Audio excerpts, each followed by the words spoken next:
Bienvenido, bienvenida a la lectura en vivo del libro Autobiografía de un Yogi, escrito por Paramahansa Yogananda. Nos encontramos en el capítulo 44, con Mahatma Gandhi en Guarda. Bienvenido a Guarda. Mahadev Desai, secretario de Mahatma Gandhi, saludó a la señorita Bletch, al señor Wright y a mí con estas cordiales palabras y un obsequio de vellones de Kadar, algodón casero. Nuestro pequeño grupo acababa de llegar a la estación de Varda muy temprano, una mañana de agosto, feliz de dejar el polvo y el calor del tren.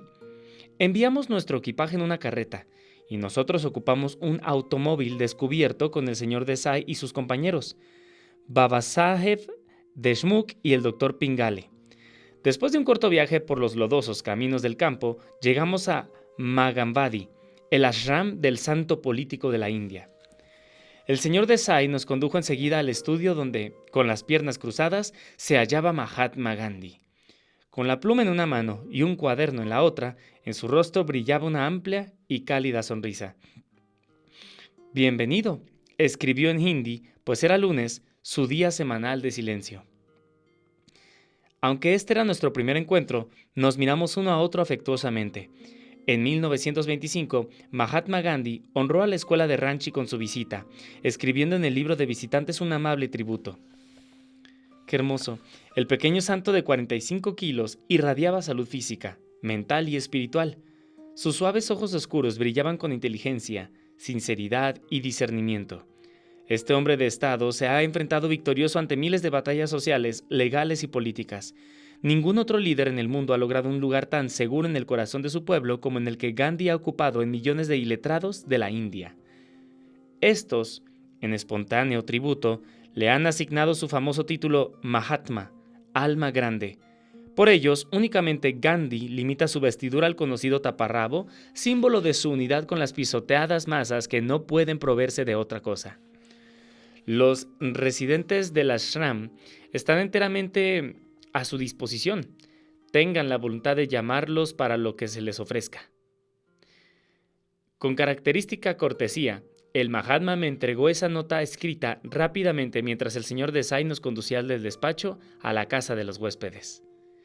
Bueno, aquí dice, su nombre de familia es Mohandas Karamchand Gandhi. Él jamás se refiere a sí mismo como Mahatma. Mohandas Karamchand Gandhi. Nuestro guía nos llevó a través de los huertos y campos de flores a un edificio con techo de tejas y ventajas de celosías. En el patio anterior había un pozo de unos 8 metros que se utilizaba, según el señor Desai, como reserva. Junto a él yacía una rueda giratoria de cemento para descarar arroz. Cada uno de nuestros pequeños cuartos demostraba no tener más que lo mínimo indispensable. Una cama de cuerdas trenzadas a mano. La cocina, de blancas paredes encaladas, presumía de su grifo en un rincón y un hornillo para cocinar en el otro. Simples sonidos campestres llegaron a nuestros oídos. Los gritos de los cuervos y de las golondrinas, los mugidos del ganado y el golpe de los cinceles con que se labraban piedras. Al advertir el diario del viaje del señor Wright, el señor Desai abrió una página y escribió en él una lista de votos Satyagraha. La traducción literal del sánscrito es sostener la verdad. Satyagraha es el famoso movimiento de no violencia dirigido por Gandhi. Vuelvo a leer. Al advertir el diario de viaje del señor Wright, el señor Desai abrió una página y escribió en él una lista de votos Satyagraha, que han hecho todos los fieles seguidores del Mahatma. Satyagrahis: no violencia, veracidad, no robar, celibato, no posesión, trabajo corporal, control del paladar, intrepidez, igual respeto para todas las religiones, swadeshi, o sea, el uso de las manufacturas caseras, libertad de los intocables. Estos 11 principios deben observarse como votos en espíritu de humildad. El mismo Gandhi firmó esta página al siguiente día, anotando también la fecha, 27 de agosto de 1935. 2 horas después de nuestra llegada, a mis compañeros y a mí nos llamaron para el almuerzo. El Mahatma estaba ya sentado bajo la bóveda del pórtico del ashram, en medio del patio y frente a su estudio. Unos 25 satyagrahis descalzos se hallaban sentados en el suelo, ante platos y tazas de latón. Después de una oración comunitaria rezada al unísono, sirvieron la comida en grandes platones de latón. Chapatis, pan de trigo integral sin levadura, rociados con ghee, rociados con ghee, talsari, vegetales cocidos en cubitos y mermelada de limón. El Mahatma comió chapatis, remolacha cocida, algunos vegetales crudos y naranjas. A un lado de su plato había un montón de hojas de neem, conocidas por su sabor intensamente amargo y por su notable efecto purificador sobre la sangre. Con su cuchara separó una porción y la puso en mi plato. Yo engullí mi porción con agua, recordando mis días de la niñez, cuando mi madre me había obligado a tragar la desagradable dosis. Gandhi, sin embargo, masticó lentamente la pasta de neem, sin revelar malestar alguno. En este pequeño incidente noté la habilidad del Mahatma para apartar su mente de los sentidos a voluntad. Recordé la famosa apendectomía que le realizaron hace algunos años. Rehusando los anestésicos, el santo había charlado alegremente con sus discípulos durante la operación, revelando con su serena sonrisa que no tenía conciencia del dolor. La tarde nos dio la oportunidad de charlar con una eminente discípula de Gandhi, la señorita Madeleine Slade, hija de un almirante inglés, ahora conocida como Mira Behen. Nota del autor. Ella ha publicado varias cartas escritas por el Mahatma que revelan el entrenamiento de la autodisciplina que recibió de su gurú. Gandhi's Letters to a Discipline. Harper & Bros., Nueva York, 1950. En un libro posterior, The Spirit's Pilgrimage, Howard McCann, Nueva York, 1960, la señora Slade mencionó un gran número de personas que visitaron a Gandhi en Varda, o Guarda, no sé cómo se pronuncia, W-A-R-D-H-A, Guarda o Varda. Ella escribió, con el paso del tiempo, no puedo recordar a muchas de ellas. Sin embargo, hay dos que permanecen con claridad en mi memoria.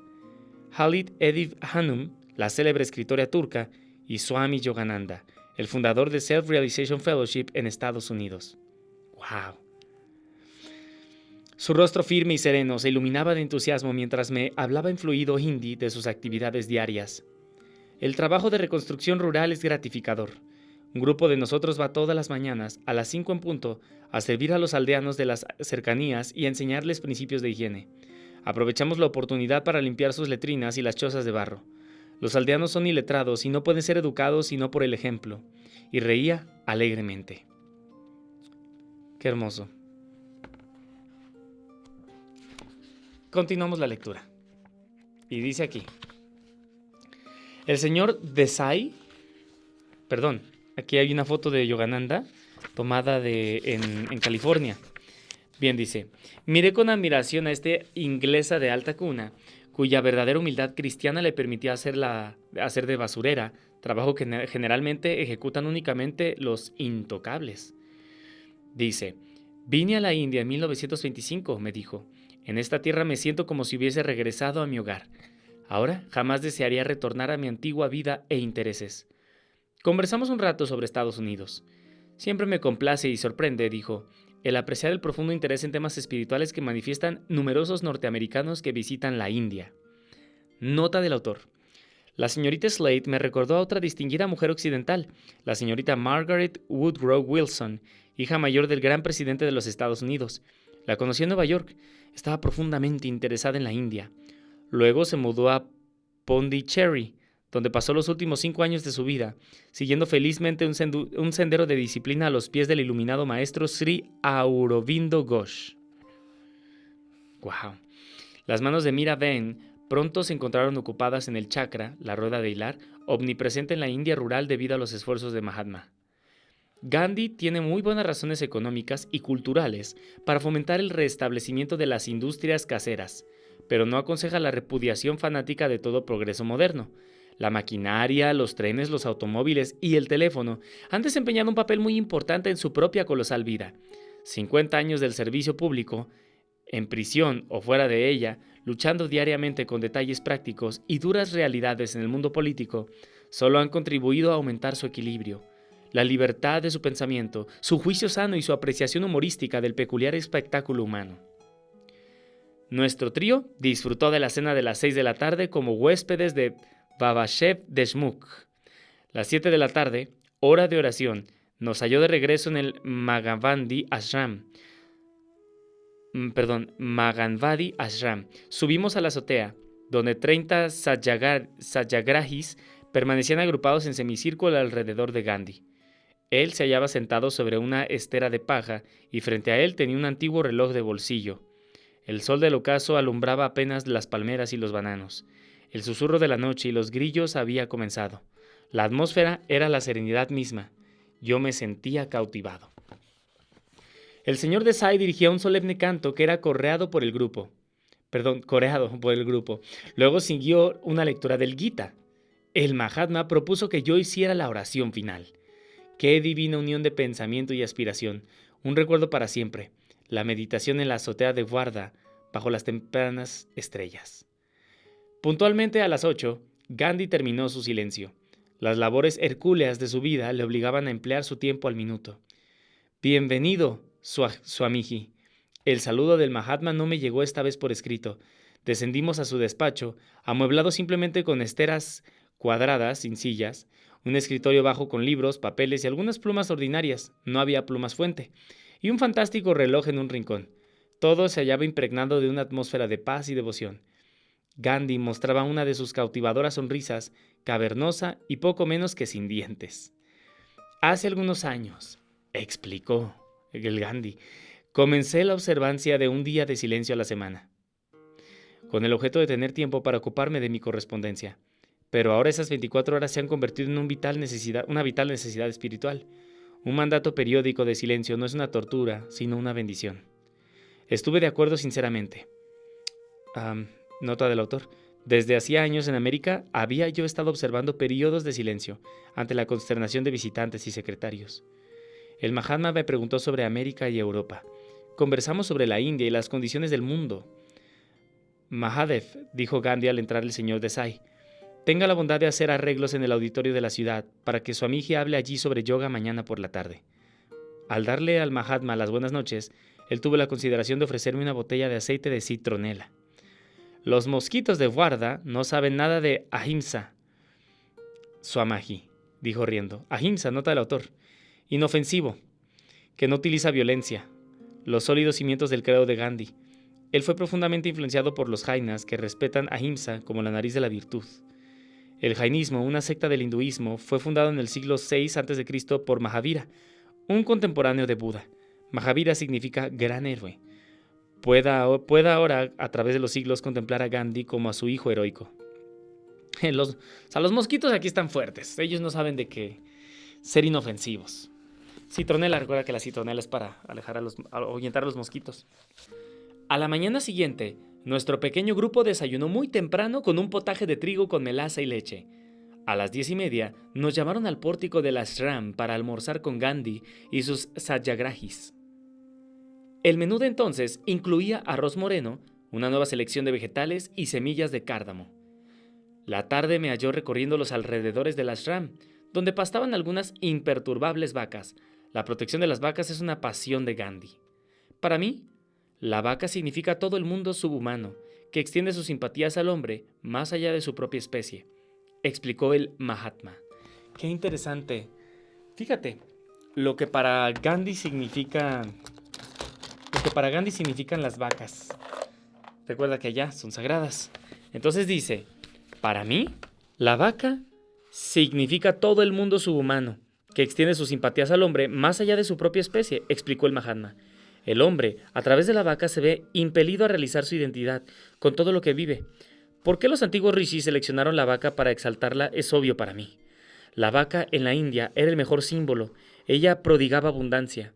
No solamente daba leche, sino que hizo posible la agricultura. La vaca es un poema de piedad. Uno lee la piedad en tan dócil animal. Ella es una segunda madre para millones de seres humanos. Proteger a la vaca significa proteger a toda la silente creación de Dios. La llamada del orden inferior de la creación es tanto más conmovedora porque es muda. Nota del autor. Gandhi escribió con gran belleza sobre miles de temas. Acerca de la oración, él dijo, constituye un recordatorio para nosotros mismos de que sin la ayuda de Dios nos hallamos indefensos. Ningún esfuerzo está completo sin la oración, sin un reconocimiento definido de que incluso el mejor de los empeños humanos carece de efectividad si no cuenta con la bendición de Dios. La oración es una llamada a la humildad, es una llamada a la autopurificación, a la búsqueda interior. ¡Qué hermoso! Voy a volverlo a leer. Constituye un recordatorio para nosotros mismos de que sin la ayuda de Dios nos hallamos indefensos. Ningún esfuerzo está completo sin la oración, sin un reconocimiento definido de que incluso el mejor de los empeños humanos carece de efectividad si no cuenta con la bendición de Dios. La oración es una llamada a la humildad, es una llamada a la autopurificación, a la búsqueda interior. Para el hindú ortodoxo, existen ciertos rituales diarios obligatorios. Uno es Bhuta Yajna, una ofrenda de alimento al reino animal. Esta ceremonia simboliza el cumplimiento de las obligaciones del hombre para con las formas menos evolucionadas de la creación. Instintivamente atadas por la identificación corporal que también corroe la vida humana, dichas criaturas carecen de esa cualidad racional liberadora que es peculiar en la humanidad. Bhuta Yajna refuerza así la disposición del hombre de ayudar al débil, mientras él, a su vez, es asistido por los innumerables cuidados de elevados seres invisibles. El hombre está también obligado a velar por la renovación de los dones de la naturaleza, pródiga en la tierra, el mar y el cielo, las barreras de la evolución que obstruyen la comunicación entre la naturaleza, los animales, el hombre y los ángeles astrales son superadas a través de estos diarios rituales, expresiones de un silencioso amor. Otros dos yajnas diarios son Pitri y NRI. Pitri Yajna es una ofrenda de oblación a los antepasados, símbolo de reconocimiento del hombre de sus deudas con las generaciones pasadas, la esencia de cuya sabiduría ilumina la humanidad de hoy.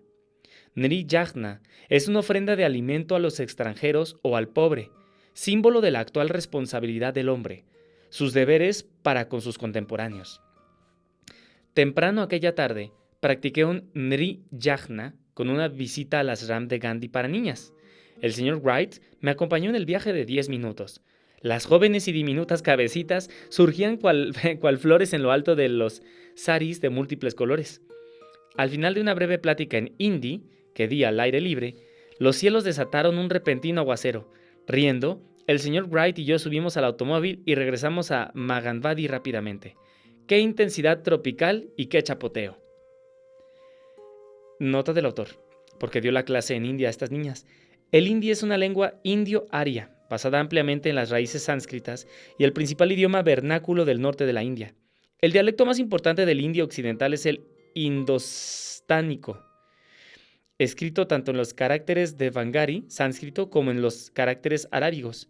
Su subdialecto, el urdu, lo hablan los musulmanes y también los hindúes en el norte de la India. Continuamos la lectura.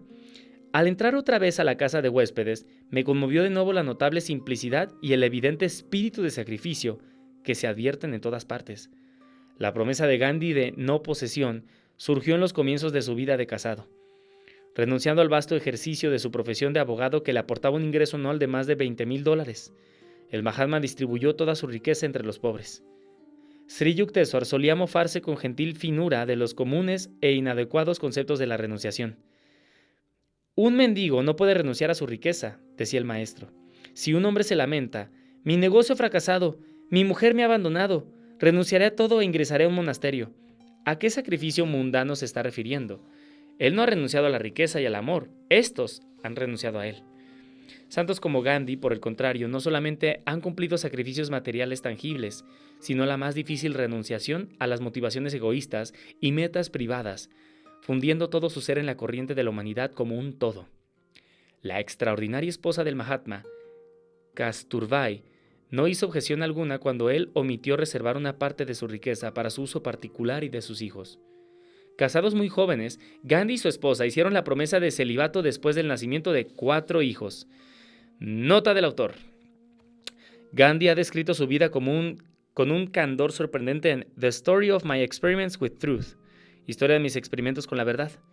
Ahmedaban, Navajivan Press, 1927-28, 2 volúmenes. Esta autobiografía ha sido comprendida en Mahatma Gandhi, His Own Story, Mahatma Gandhi, su propia historia personal, editada por C.F. Andrews con una introducción de John Hines Holmes, Nueva York, 1930. Bueno, muchas autobiografías colmadas de nombres famosos y acontecimientos pintorescos carecen casi por completo de fases de análisis o desarrollo interiores. Uno pone de lado muchos de estos libros con cierta decepción, como diciendo, aquí tenemos un hombre que conoció muchas personas notables, pero que jamás se conoció a sí mismo. Pero esta reacción es imposible con la autobiografía de Gandhi. Él expuso sus faltas y subterfugios con una devoción impersonal hacia la verdad, rara en los anales de cualquier época. Y dice, heroína tranquila, la esposa, Kasturbai, heroína tranquila en el intenso drama que ha sido su vida en común, Kasturbai ha seguido a su esposo a la prisión y ha compartido tanto sus 3 semanas de ayuno como buena parte de sus interminables responsabilidades. Ella le rindió a Gandhi el siguiente tributo. Te agradezco el haber tenido el privilegio de ser tu compañera en la vida. Te doy las gracias por el más perfecto matrimonio en el mundo, basado en brahmacharya, autocontrol y no en el sexo. Te agradezco por haberme considerado tu igual en tu labor en favor de la India. Te doy las gracias por no haber sido uno de esos miles de esposos que emplean la mayor parte de su tiempo jugando, en las carreras de caballos, con mujeres, vino y canciones o en las nimiedades de la vida, cansándose de sus esposas e hijos como el niño se cansa pronto de sus juguetes. Cuán agradecida estoy de que no haya sido uno de esos esposos que consagran su tiempo a hacerse ricos con la explotación del trabajo de otros. Qué agradecida estoy de que hayas antepuesto a Dios y al país frente al soborno, de que tuvieras el valor de tus convicciones y una fe completa e implícita en Dios. Qué agradecida estoy de un esposo que ha puesto a Dios y a su país antes que a mí. Te estoy agradecida por tu tolerancia conmigo ante mis faltas de juventud, cuando refunfuñaba y me rebelaba contra el cambio que habías hecho en nuestro modo de vivir, de tanto a tan poco. Cuando era una niña pequeña, viví en la casa de tus padres. Tu madre fue una buena y noble mujer. Ella me entrenó, me enseñó cómo ser valiente. Me llegó a ser esposa intrépida. Me enseñó cómo ser valiente, cómo llegar a ser una esposa intrépida y me llevó a cómo conservar el amor y el respeto de su hijo, mi futuro marido. A medida que pasaron los años y te convertiste en el líder más amado de la India, yo no tuve ninguno de los temores que acosan a la esposa puesta a un lado cuando su marido ha subido las laderas del éxito, como tan a menudo ocurre en otros países. Yo sabía que la muerte nos encontraría como esposo y esposa. Durante varios años, Kasturbai ejerció los deberes de tesorera de los fondos públicos que el idolatrado Mahatma es capaz de recaudar por millones.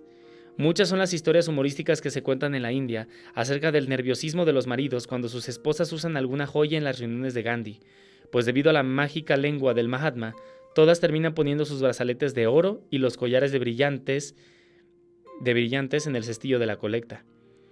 Un día, la tesorera pública, Kasturbai, no pudo explicar el desembolso de 4 rupias. Gandhi publicó entonces un informe financiero que inexorablemente señalaba la diferencia de las 4 rupias en las cuentas de su esposa. Muy a menudo he contado esta historia a mis estudiantes norteamericanos. Una noche, una dama de la concurrencia se exaltó exclamando: «Mahatma o no Mahatma, si hubiese sido mi marido le hubiera puesto un ojo negro por ese innecesario insulto público». Luego de un humorístico diálogo sobre el tema de las esposas americanas e hindúes, hice una explicación más amplia. La señora Gandhi no considera al Mahatma como su esposo, sino como su gurú, el cual tiene derecho a corregirla incluso por los errores más insignificantes, indiqué. Algún tiempo después de que Kasturbai hubiera sido censurada públicamente, Gandhi fue sentenciado a prisión por un cargo político. Mientras serenamente se despedía de su esposa, ella cayó a sus pies. «Maestro», dijo humildemente, «si alguna vez te he ofendido, te suplico que me perdones».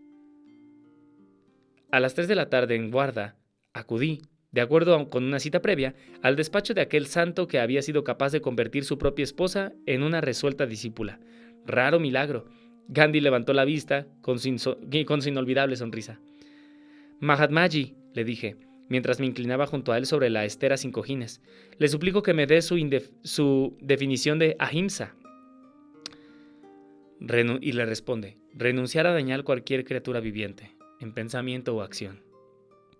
Hermoso ideal, pero el mundo siempre preguntará: ¿podría alguien no matar a una cobra cuando estuviera en juego proteger a un niño o protegerse uno mismo? No podría matar a una cobra sin violar 2 de mis promesas, intrepidez y no matar. Así pues, trataría más bien de calmar a la víbora con vibraciones de amor. No puedo reducir el nivel de mis ideales para adaptarme a las circunstancias. Con su asombroso candor, Gandhi agregó: debo confesar que no podría continuar conversando serenamente si apareciese aquí una cobra. Observé que encima de su escritorio había varios libros occidentales recientes sobre dieta. Sí, la dieta es importante para el movimiento Satyagraha, tanto como para cualquier otro, dijo sonriendo. Como yo sostengo que se debe observar una completa temperancia entre los satyagrahis, siempre estoy tratando de encontrar la mejor dieta para el celibato. Uno debe conquistar el paladar antes de poder controlar el instinto procreativo. Fíjate qué palabras. Uno debe conquistar el paladar antes de poder controlar el instinto procreativo. La inanición o las dietas sin equilibrio no son la respuesta. Después de vencer la gula, un satyagrahi debe continuar con una dieta vegetariana racional que le aporte todas las vitaminas necesarias, minerales, calorías, etc., por medio de la sabiduría interna y externa con respecto a la alimentación. El fluido sexual de satyagrahi fácilmente se convierte en energía vital para todo el cuerpo. El Mahatma y yo comparamos nuestro conocimiento de buenos sustitutos de la carne. El aguacate es excelente, le dije. Hay muchos árboles de aguacate cerca de mi centro en California. El rostro de Gandhi se iluminó con interés. Me gustaría saber si pueden crecer en Varda. Los satyagrahis apreciarán un nuevo alimento. Puede tener la seguridad de que le enviaré algunas plantas de aguacate de Los Ángeles a Varda. Luego le dije, los huevos son un alimento que contiene muchas proteínas. ¿Están prohibidos a los satyagrahis? No los que no están fertilizados. El Mahatma se rió de buena gana. Por varios años no recomendé su uso. Aún ahora personalmente no los como. Una vez mi nuera se estaba muriendo de desnutrición. Su doctor insistió en que tomara huevos, pero yo mostré mi desacuerdo y le aconsejé que le diera algún sustituto del huevo. Gandhiji, dijo el doctor. Los huevos que no están fertilizados no contienen esperma vital. Por lo tanto, su consumo no viola el precepto del no matar. Entonces gustosamente di el permiso a mi nuera para que comiera huevos. Pronto recobró su salud. La noche anterior. Esto está interesante, ¿no? Está interesante esta experiencia de Gandhi. Gandhiji, dijo el doctor, los huevos que no están fertilizados no contienen esperma vital, por lo tanto su consumo no viola el precepto de no matar. Entonces gustosamente di el permiso a mi nuera para que comiera huevos. Pronto recobró la salud. La noche anterior, Gandhi había expresado el deseo de recibir el Kriya Yoga de la Lahiri Mahasaya. Me sentí conmovido por la amplitud mental del Mahatma y por su espíritu de investigación. Es semejante a un niño en su búsqueda divina, revelando esa pura receptividad que Jesús alababa en los niños. De ellos es el reino de los cielos. La hora de mi prometida instrucción había llegado. Varios satyagrahis entraron al cuarto. El señor Desai, el doctor Pingale y algunos otros que deseaban recibir la técnica del Kriya.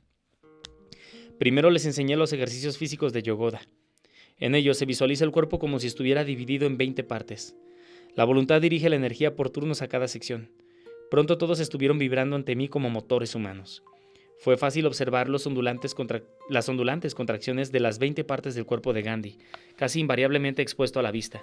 Aunque muy delgado, no es desagradable. La piel de su cuerpo es tersa y no tiene arrugas. Nota del autor. Gandhi ha sostenido numerosos ayunos, tanto cortos como largos, y disfruta de una salud excepcionalmente buena. Sus libros Diet and Diet Reform, Nature Cure and Key to Health están editados por Navajivan Publishing House, Ahmedabad, en la India. Ahmedabad, sí, India. Bueno, déjame busco esto, ¿va? Diet and Diet Reform. A ver, vamos a buscarla. Déjala busco. Diet and Diet Reform. Vamos a buscar este libro. Y aquí está. Por Mohandas Gandhi. Sí. Aquí mahatmagandhi.org. Lo encuentras. Wow. Edición de julio de 1949. Está interesante. Sí. De hecho está para descargar en la página mkgandhi.org. Qué interesante. Bueno, veremos después ese tipo de libros. Dice aquí. Luego inicié al grupo a la técnica liberadora del Kriya Yoga. El Mahatma ha estudiado con reverencia todas las religiones del mundo, las escrituras jainas, el Nuevo Testamento bíblico y los escritos sociológicos de Tolstoy. Son las principales fuentes de las convicciones de Gandhi sobre la no violencia. Y nota del autor. Thoreau, Ruskin y Mazzini son otros 3 escritores occidentales cuyos puntos de vista sociológicos ha estudiado Gandhi detenidamente. Ok. Este es el credo de Gandhi. Creo que la Biblia, el Corán y el Sent Avesta, nota del autor, la escritura sagrada dada a Persia aproximadamente 1000 años antes de Cristo por Zoroastro. Recuerda, es uno de los avatares que estuvo en la tierra también aquí. Entonces, dice, creo que la Biblia, el Corán y el Sent Avesta han sido divinamente inspirados como los Vedas, que eran la institución de los gurús, pero en esta época millones de personas deben arreglárselas sin un gurú, porque es muy raro encontrar una combinación de perfecta pureza y perfecta instrucción. Pero no se debe perder la esperanza de llegar a conocer la verdad de la religión personal, porque los fundamentos del hinduismo, como los de cualquier otra religión, son inmutables y fáciles de comprender. Yo creo, como todo hindú, en Dios y su unidad, en el renacimiento y la salvación. Me es tan difícil describir mis sentimientos por el hinduismo como los que abrigo por mi propia esposa. Ella me emociona como ninguna otra mujer en el mundo. No es que ella no tenga faltas. Osaría decir que tiene más de las que veo, pero el sentimiento de un lazo indisoluble está ahí. En igual forma, mis sentimientos están junto al hinduismo, con todas sus faltas y limitaciones. Nada me encanta más que la música del Gita o del Ramayana de Tulsidas. Cuando me imaginaba que había llegado a mi última hora, el Gita era mi solaz. El hinduismo no es una religión exclusiva, en ella existe la posibilidad de adorar a todos los profetas del mundo. No es una religión misionera en el sentido ordinario del término. Sin duda ha absorbido muchas tribus en su seno, pero esta absorción ha sido de un carácter evolutivo e imperceptible. El hinduismo le dice a cada hombre que adore a Dios de acuerdo con su propia fe o dharma, y así vive en paz con todas las religiones. Hermoso. De aquí tenemos entonces la información de, pues, ¿qué opinó Gandhi? ¿Cuál era el credo de Gandhi? Y eso está interesante. Eso es material. Es material para más contenido. De Cristo, Gandhi ha escrito: estoy seguro de que si él viviera ahora entre los hombres, bendeciría las vidas de muchos que quizás jamás han oído siquiera su nombre, tal como está escrito: no todo el que me diga Señor, Señor, sino el que haga la voluntad de mi Padre. En la lección de su propia vida, Jesús dio a la humanidad el magnífico propósito y el simple objetivo hacia el cual todos nosotros debemos aspirar. Yo creo que Él no pertenece solamente al cristianismo, sino a todo el mundo, a todas las tierras y todas las razas. Durante mi última noche en guarda, tomé la palabra en la reunión que había sido convocada por el señor Desai en el salón de la ciudad. La sala se encontraba repleta de público hasta el alféizar de las ventanas, con unas 400 personas reunidas para oír hablar sobre yoga. Primero les hablé en hindi, después en inglés. Nuestro pequeño grupo regresó al ashram a tiempo para dirigir una mirada de despedida a Gandhi, quien se hallaba sumergido en la paz y su correspondencia. La noche reinaba todavía cuando me levanté, a las 5 de la mañana. La vida de la aldea ya estaba en movimiento. Primero, una carreta junto a las puertas del ashram. Luego, un campesino con su pesado fardo en la cabeza. Después del desayuno, nuestro trío buscó a Gandhi para los pranams de despedida. Pranams. El santo se levanta a las 4 de la mañana a orar. Mahatmaji, adiós. Me arrodillé para tocar sus pies. La India está segura bajo su custodia. Años han pasado desde el idílico episodio de Varda. La tierra, los océanos y el firmamento se han oscurecido con un mundo en guerra. Solo entre grandes líderes, Gandhi ha ofrecido su movimiento práctico de no violencia como alternativa al poder armado. Para deshacer agravios y erradicar injusticias, el Mahatma ha empleado el medio de la no violencia, que una y otra vez ha probado su eficacia. Él declara su doctrina con estas palabras: he comprobado que la vida persiste en medio de la destrucción. Por lo tanto, debe haber una ley superior de la destrucción. Únicamente bajo esa ley ordenada, la sociedad puede ser inteligible y la vida digna de vivirse. Si esa es la ley de la vida, debemos ponerla en práctica en nuestra vida diaria. Donde quiera que haya guerra, donde quiera que nos enfrentemos a un oponente, debemos conquistarlo con el amor.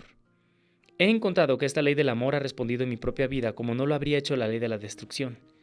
En la India hemos tenido una demostración visible del funcionamiento de esta ley en la más amplia escala posible. Yo no pretendo que la doctrina de la no violencia haya penetrado en los 360 millones de habitantes de la India, pero sí estoy seguro de que se ha asimilado más profundamente que cualquier otra doctrina en un tiempo increíblemente corto. Se necesita un metódico y tenaz entrenamiento para alcanzar el estado mental de la no violencia.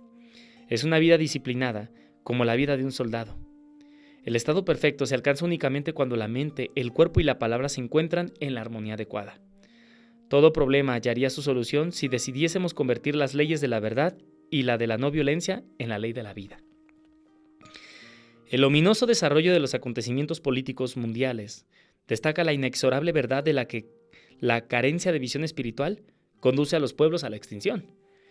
La ciencia ha llevado a la humanidad a comprender vagamente, si la religión no lo ha logrado aún, la inseguridad implícita en todas las cosas materiales, las cuales casi parecen estar desprovistas de sustancia.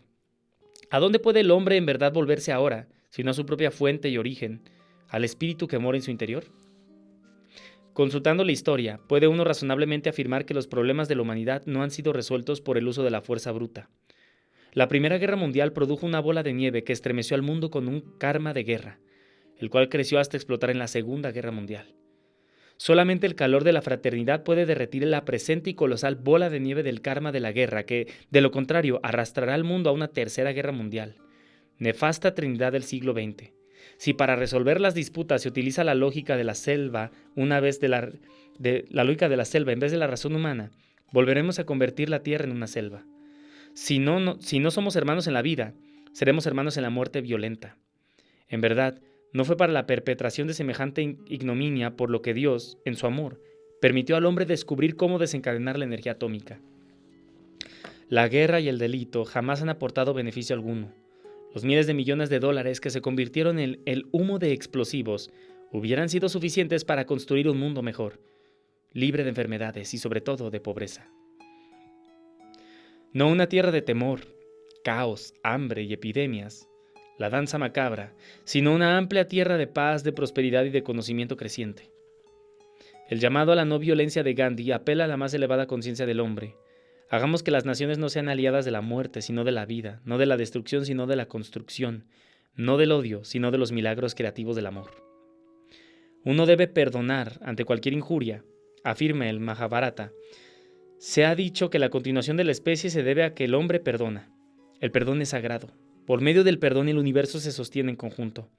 El perdón es la fuerza del poderoso. Perdón es sacrificio. Perdón es quietud mental. El perdón y la dulzura son las cualidades del que se posee a sí mismo y se representan la virtud eterna. La no violencia es el producto natural de la ley del perdón y del amor.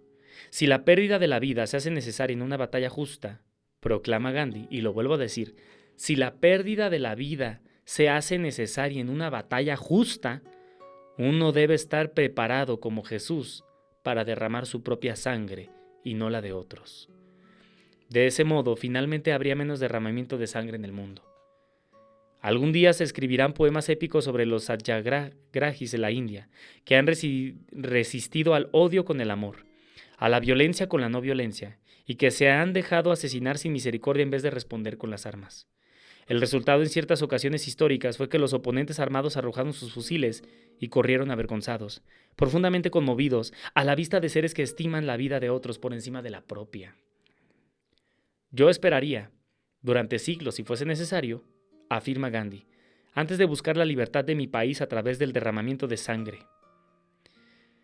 Yo esperaría, antes de buscar la libertad de mi país a través del derramamiento de sangre. La Biblia nos advierte, todos los que empuñen espada, a espada perecerán. Gandhi ha escrito, yo me denomino nacionalista, pero mi nacionalismo es tan amplio como el universo. Incluye en su extensión a todas las naciones de la tierra. Nota del autor, que ningún hombre se alabe en esto que ama a su país. Dejad más bien que se alabe en esto, que ama a sus semejantes. Qué hermoso. Qué hermoso, está buenísima esa frase. Que ningún hombre se alabe en esto de que ama a su país. Dejad más bien que se alabe en esto, que ama a sus semejantes.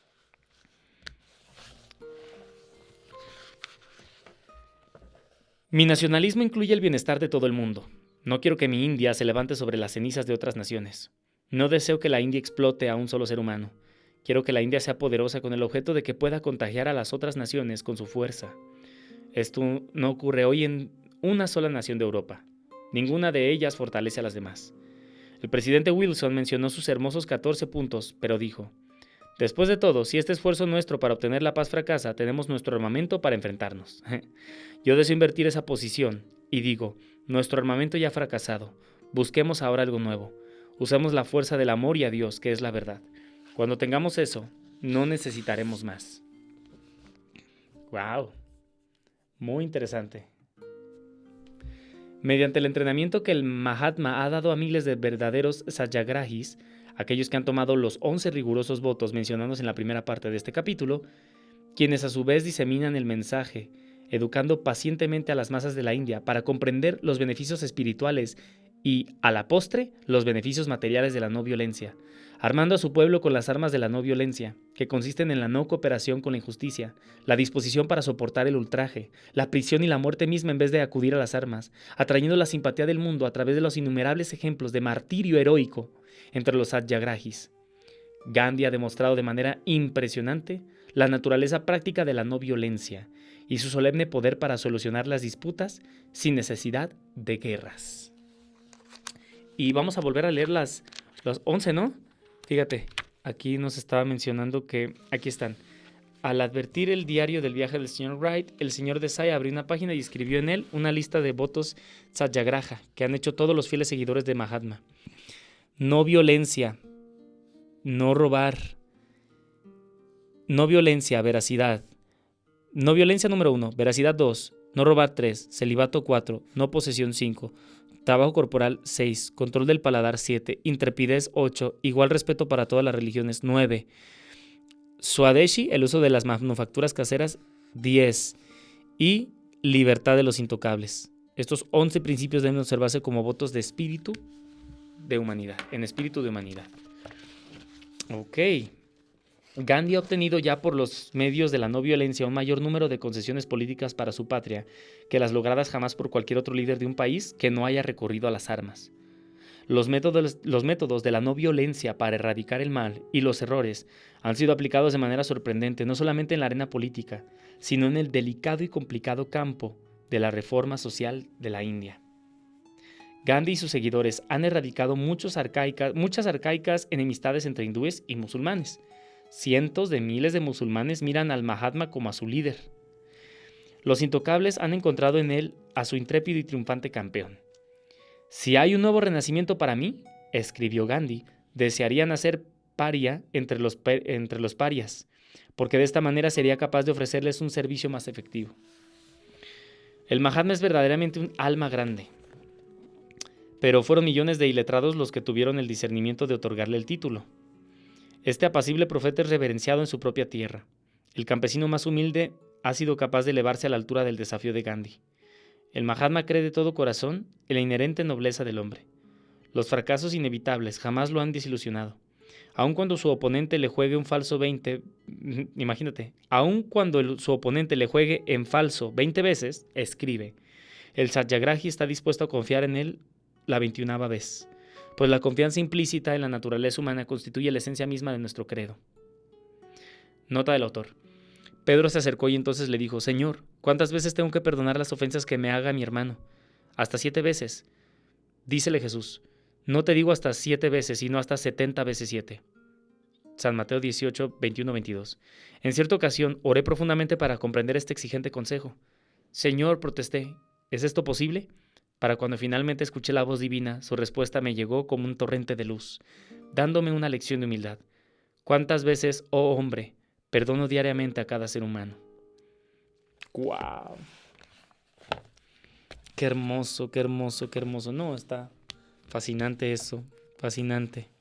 ¿Cuántas veces, oh hombre, perdono diariamente a cada ser humano?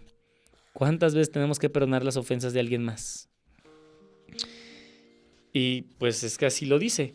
Aun cuando tu oponente te juegue en falso 20 veces, el satyagrahi está dispuesto a confiar en él una 21ª vez, pues la confianza implícita en la naturaleza humana constituye la esencia misma de nuestro credo. Mahatmaji, usted es un hombre excepcional. No debe esperar que el mundo actúe como usted. Cierto crítico le hizo una vez esta observación. Es curioso cómo nos engañamos a nosotros mismos, imaginándonos que el cuerpo puede mejorarse, pero que es imposible evocar los poderes ocultos del alma, replicó Gandhi. Yo estoy empeñado en demostrar que, si tengo algunos de esos poderes, soy un mortal tan frágil como cualquiera. Jamás he tenido nada extraordinario en mí, ni lo poseo ahora. Soy un simple individuo capaz de errar como cualquier otro ser mortal. Poseo, sin embargo, la suficiente humildad para confesar mis errores y desandar mis pasos. Tengo una fe inquebrantable en Dios y en su bondad, y una pasión inextinguible por la verdad y el amor. ¿Pero no es eso lo que toda persona tiene latente en sí? Luego añadió: si podemos hacer nuevos descubrimientos e invenciones en el mundo fenoménico, ¿acaso deberemos declararnos en bancarrota en el dominio espiritual? ¿Es imposible multiplicar las excepciones para hacer de ellas la regla? ¿Debe el hombre ser bestia primero y humano después, si ha de serlo alguna vez? Roger W. Babson le preguntó en una ocasión a Charles P. Steinmetz, el gran ingeniero electricista, ¿qué línea de investigación verá los mayores desarrollos durante los próximos 50 años? Yo creo que el descubrimiento más grande se realizará en el ámbito espiritual, replicó Steinmetz. He aquí una fuerza que la historia enseña que ha sido el poder más grande del desarrollo humano. Sin embargo, no hemos hecho más que jugar con ella y nunca la hemos estudiado seriamente como lo hemos hecho con las fuerzas físicas. Algún día la gente aprenderá que las cosas materiales no aportan felicidad y son de muy poca utilidad para hacer la humanidad creativa y poderosa.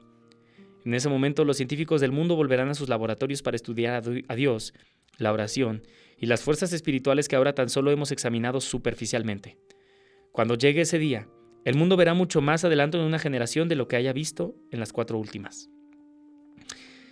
Y seguimos con la lectura entonces. Los norteamericanos pueden recordar con orgullo el éxito del experimento de no violencia de William Penn al fundar su colonia en el siglo XVII, en Pensilvania. Allí no había fortalezas, ni soldados, ni milicia, ni armamento. Entre las guerras salvajes de la frontera y las carnicerías que sobrevivieron entre los nuevos fundadores y los indios piel roja, solo los cuáqueros de Pensilvania permanecieron sin que se les molestara. Otros fueron asesinados, otros fueron masacrados, pero ellos permanecieron seguros. Ninguna mujer cuáquera sufrió asaltos. Ningún niño cuáquero fue asesinado. Ningún hombre cuáquero fue torturado. Cuando a los cuáqueros se les obligó finalmente a entregar el gobierno del estado, la guerra estalló y algunos pensilvanos resultaron muertos. Pero únicamente 3 cuáqueros murieron. 3 de los que se sabe abandonaron su fe para tomar las armas de defensa. El recurrir a la fuerza de la Primera Guerra Mundial no aportó la tranquilidad que se esperaba. Ha hecho notar Franklin D. Roosevelt. La victoria y la derrota fueron igualmente estériles. Esta lección debería haberla aprendido el mundo. Cuantas más armas de violencia, mayor sufrimiento para la humanidad, enseñó Lao Tse. El triunfo de la violencia termina en un festival de luto. Me encanta. Cuantas más armas de violencia, mayor sufrimiento para la humanidad, escribió Lao Tse. El triunfo de la violencia termina en un festival de luto. Estoy luchando nada menos que por la paz del mundo, declaró Gandhi. Si el movimiento de la India tiene éxito sobre las bases del no violento Satyagraha, este dará un nuevo significado al patriotismo, y aún diría, con toda humildad, a la vida misma. Antes de que Occidente rechace el programa de Gandhi como el de un soñador poco práctico, permitásenos reflexionar sobre una definición de Satyagraha del maestro de Galilea. Habéis oído que se dijo, ojo por ojo y diente por diente. Pues yo os digo, no resistáis al mal, con el mal. Antes bien, al que te abofetee en la mejilla derecha, ofrécele también la otra mejilla. La época de Gandhi se ha extendido con la hermosa precisión de la marcha cósmica de los acontecimientos, hacia un siglo ya desolado y devastado por 2 guerras mundiales. Un manuscrito divino aparece en el muro de granito de su vida, una advertencia contra más derramamientos de sangre entre humanos. Y aquí está, letra de Mahatma Gandhi en hindi. Con ocasión de su visita a la escuela de Yogoda Satsanga Brahmacharya Vidyalaya en Ranchi, India, en la cual se imparte entrenamiento yoga, Mahatma Gandhi escribió en el libro para visitantes. Te voy a mostrar la letra de Mahatma Gandhi, me voy a acercar a la cámara y ahorita te digo qué dice. Bueno, dice aquí, esta institución me ha impresionado profundamente. Espero que esta escuela fomente tanto como le sea posible al uso de la rueda de hilar. El uso de la rueda de hilar. 17 de septiembre 1925. Déjame te la enseño, ¿sale?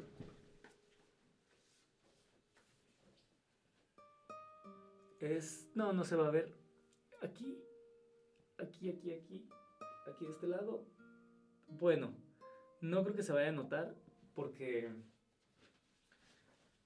bueno, lo intenté mostrar la letra.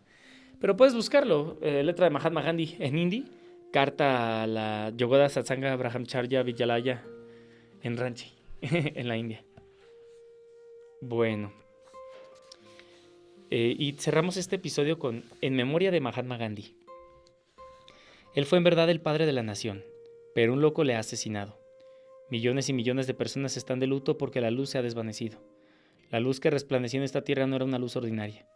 Durante 1000 años esa luz se percibía en este país y el mundo entero también la verá. Palabras del primer ministro de la India, Jawaharlal Nehru,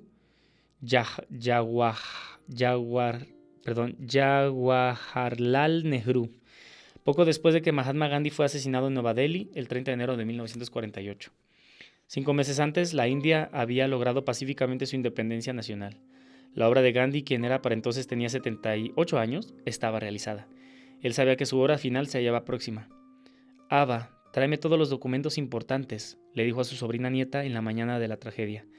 Debo responder hoy. Quizá mañana nunca llegue. En numerosos pasajes de sus escritos, Gandhi dio también indicios de su destino final.